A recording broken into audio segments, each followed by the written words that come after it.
Friends మనమైతే వేటలో ఉన్నాము. ఈ వేటలను అయితే మనం ఎర్రనైతే అసలు ఉపయోగించట్లేదు. ఒక గోన్ పీస్ని మనం గేల ముళ్ళు కట్టేసి ఎర్రగా ఉపయోగిస్తున్నాము. ఏం చేపలు పడతో చూద్దాం. మనం గోన్ పీస్ని అయితే ఎర్రగా కొడుతున్నాం కదా ఈరోజు వేటలోని.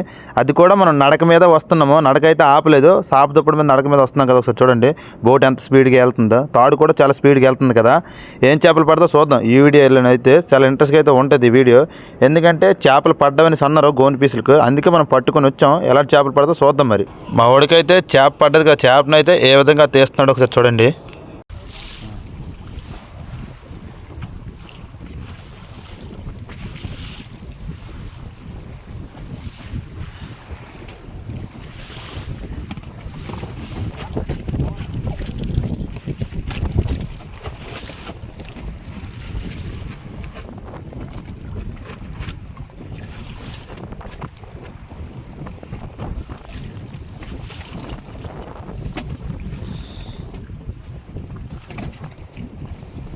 ఫ్రెండ్స్ దాన్ని అయితే వనగరపార్లు అంటారు.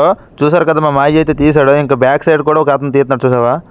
అదే అది కూడా వనగర చేపలని, అది కూడా గుడ్డల తాడు అంటే మన గోన్ పీస్ అయితే ఎర్రగా ఉపయోగించాము దానికని. ఒకసారి ఆ గోన్ పీస్ ఎలాగొంతో మీకు చూపిస్తాను. ఒకసారి చూడండి. గోన్ పీస్ అయితే గేలములతోనైతే మనం కట్టేసుకున్నాము. గేలములతో కట్టేసుకొని మనం సముద్రంలో అయితే దానికైతే చేపలు పడుతున్నాము.